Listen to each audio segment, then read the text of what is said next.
What's up YouTube world? It's your girl here back at it again with another video. If you're new to my channel, hi, welcome. My name is Garvey and on this channel we talk about all things health, hair, fitness, lifestyle, really whatever you guys want to see.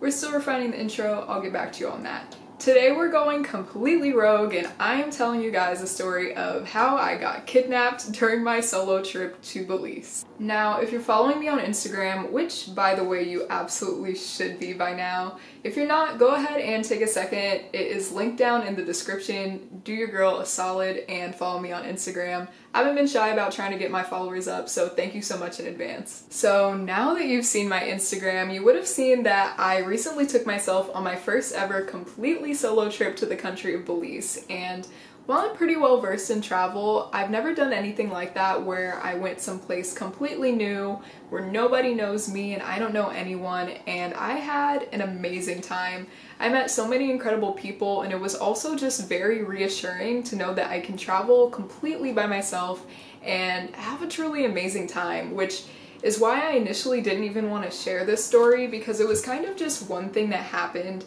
and I didn't want it to cloud the rest of the experience that I had, right?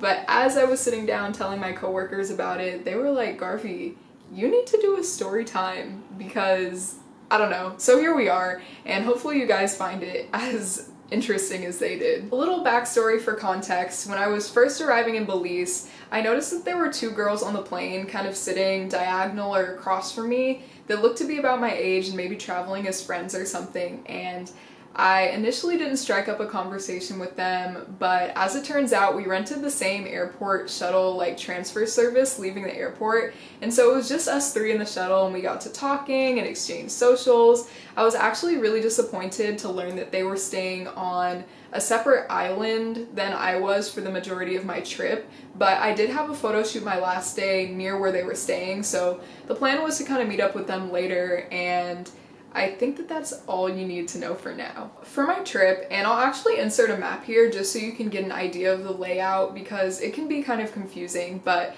the first day I arrived in Belize City, and that's where the airport is and where I got my hair done, so I stayed there for one night, and from Belize City I took the ferry or water taxi to San Pedro, which is one of the islands there, and I stayed there for a few days. That's where the majority of my trip was, in San Pedro, but for that last day I went from San Pedro to Caye Caulker, which is a separate island, which is where my photo shoot was, where I planned to meet up with these girls, and I actually had an excursion planned for the afternoon, and my plan was to take that last ferry at 6:15 to go from Caye Caulker back to San Pedro where my hotel was, and it was my last night, so I had some things planned for the rest of the evening as well. I actually initially started to make a solo travel vlog, but kind of as my trip went on, I didn't want my phone to be with me all the time. I really wanted to live in the moment. I met some incredible people, and it's kind of awkward to just always have your phone in somebody's face that you just met.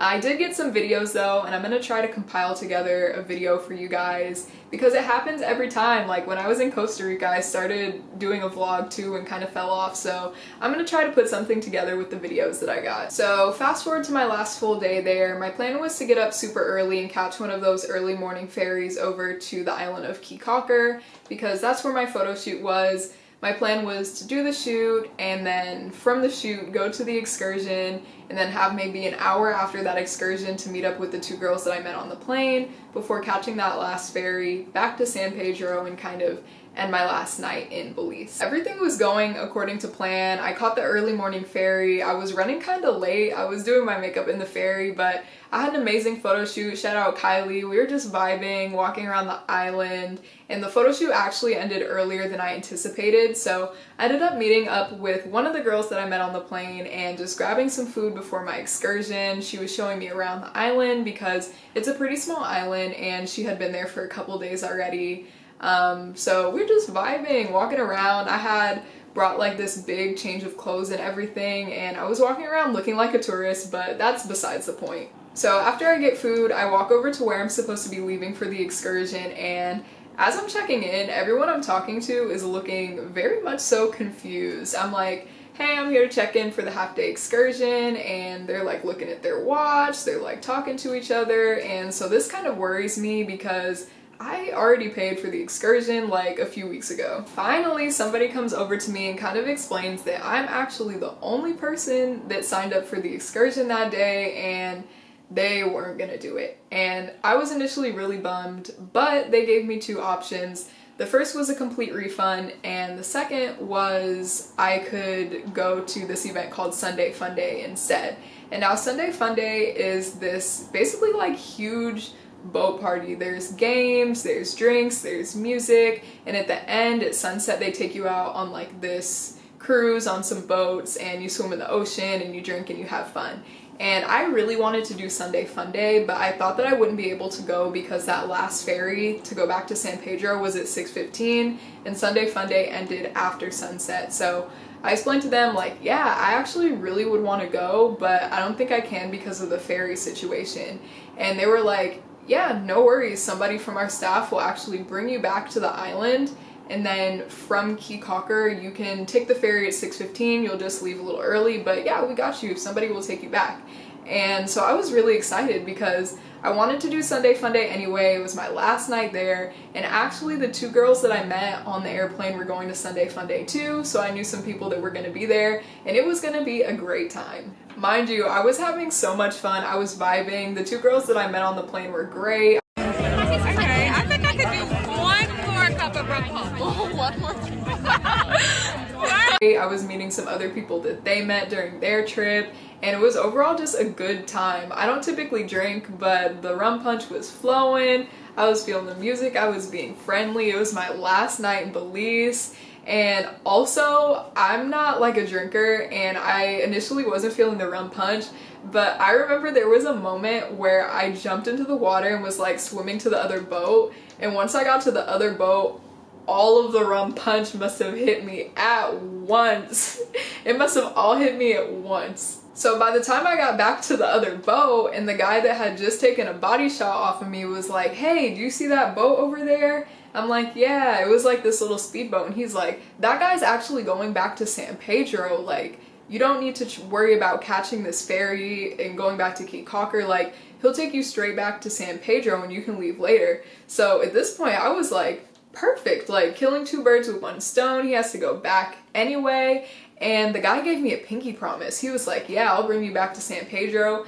And when you've had a couple shots and some rum punch, it's like, yeah, pinky promise. Of course he's gonna take me back. So at this point, the sun was kind of setting and the speedboat guy told me that he doesn't drive back in the dark. So I said bye to everybody that I met and it was super sad because I was truly having like the most fun that I had the whole trip. But I got back in the speedboat and there was actually a family from the US that I guess was like renting him as their private speedboat captain or however that works. And they were super friendly. I was kind of envious of them. They were telling me about how they work from home and like da da da da da. They moved from the US to Belize and like how it's totally feasible and I can do it too. And we were having a great conversation. But I think at that point, it kind of hit me like, bro, you just got into a complete stranger's boat. He was driving super fast. I'll insert a video because I did take a video of that. And I was looking around and it was just straight ocean.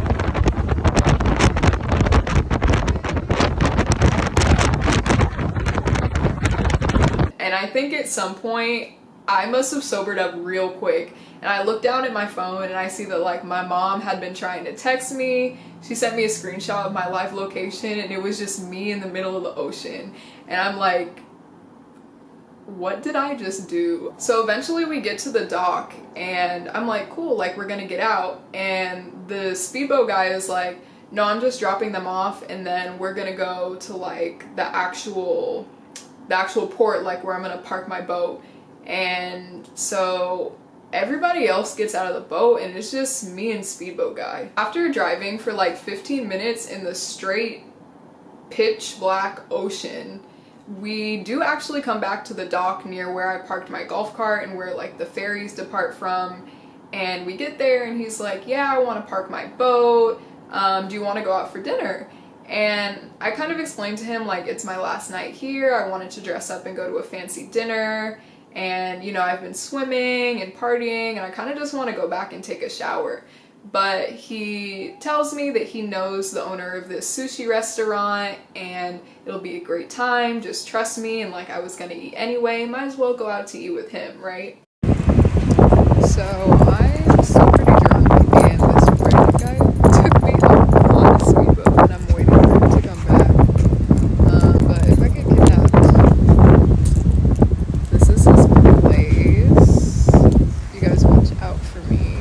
Now, Speedboat Guy's not ugly, don't get me wrong, so when he asks if he can take me out for food, I'm like, sure, you know, whatever. It's my last night here, it could be an opportunity to hang out with some locals, he knows the owner of the restaurant, could be a great experience, and, you know, I was gonna eat anyway. And so Speedboat Guy is born and raised on the island of San Pedro, so we get back to my golf cart, and I was like, hey, actually, can you drive? Because the roads are like bumpy and there's weird speed bumps, and I was driving perfectly fine, but he definitely drove much better than I did. Somehow, as we're driving to the sushi place, he had convinced me that from the sushi place he was gonna drop me off in my hotel, I would get showered, get dressed because it's my last night there. He would go home with my golf cart, he would come back and get me with the golf cart, and then we'd go out again, and then from there I'd have the golf cart and like return it in the morning. Keep in mind that I had been drinking and I was sobering up, so like initially this sounded like a good idea, but as the night progressed I was kind of like,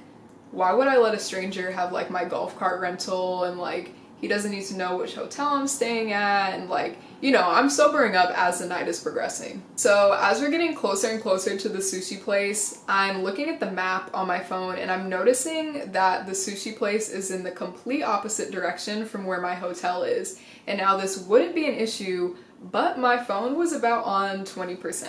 We get to the sushi place and immediately I'm not liking how he's talking to the staff. He comes in there and he's kind of like demanding a table. The wait staff is telling him that there's a wait. He's like, I'll call the owner. Apparently he keeps claiming that he knows the owner. I still don't know if that's true, but it was just something off about the situation. They say that you can tell a lot about somebody based on how they treat strangers and like, you know, service people, and from that initial interaction, I'd say like 2 minutes from stepping through the door, I already didn't like what I was seeing from this guy. Mind you, as we're waiting for this table, the guy is like hugging me and like kissing the back of my head and like kissing my forehead, and this is making me really uncomfortable because I've literally known this guy maybe all of an hour, and I'm not really a touchy person, but like the vibe was just off at this point. We finally get a table and he initially wants to order like a party platter of sushi, and I end up telling him no because one, I'm a vegan, I don't even eat sushi, so like you're gonna order all this food and like I'm not even really gonna eat any of it. And he orders 2 drinks and I tell him I'm not drinking anymore, I already had a lot of rum punch earlier, like it's been a long day and you know I don't want to drink anymore. And he orders the 2 drinks anyway, and I kind of gave that look to the waitress like, I don't need a drink, like don't bring me a drink. And I don't know, she kind of like laughed it off. Like I feel like maybe she wasn't getting like my social cues or like what was going on, but ended up bringing 2 drinks anyway.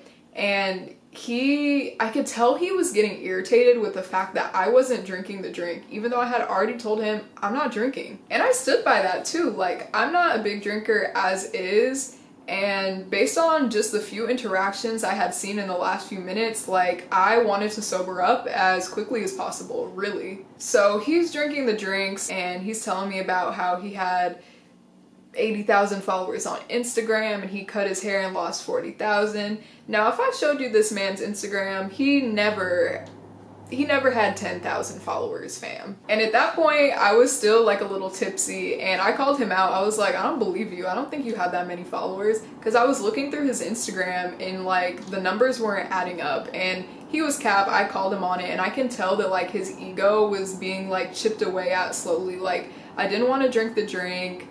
I called him out on the Instagram thing and he kept suggesting that we do things to like prolong the night, like, oh, we can do a bonfire, I can drive us here.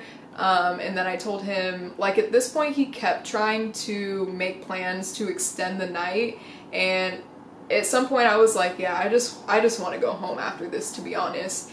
And his mood did like a complete 360, 180, whatever they say. Like his mood immediately changed when I basically was like, yeah, I'm not interested. I kind of just want to go home. Food comes, we're eating, and might I add that sushi in Belize is not it. Sushi in Belize is not it. And we're eating, and the check comes, and he asked me to pay for my food. I'm sorry. He asked me to pay for my food. So I give him enough for my food, and he said something about like, yeah, I guess I can cover the drink. Yeah, you can cover the drink. You drank both the drinks. Like, sorry. Woo! So he asked me if I have any more money, and I'm like, no, like, of course I have more money, but no, I'm not paying for your food too. So for anyone that doesn't know, the exchange rate is like $1 to 2 Belize dollars or whatever they're called. And so I'm pretty sure that he kind of like ran out on the bill. Like, he didn't put enough money down. I put enough down for me, and he was like, come on, let's leave. And we like left in a hurry. And so I'm kind of confused. I feel like he shorted the waitress, definitely didn't leave a tip, but I'm pretty sure he ran out on like part of the bill essentially, which, guys, y'all. So as we're leaving the restaurant, a black couple comes out like shortly after us, and the speedboat guy is like, hey, N-word to the guy. And I'm just completely taken aback. Like, literally, where did they do that at? And I'm glad that the guy called him out. He was like, man, I don't know you, don't call me that. And I was completely turned off after that. Like, what the heck, man? I could tell the speedboat guy, like, was obviously a little drunk because he wasn't anticipating drinking those 2 drinks.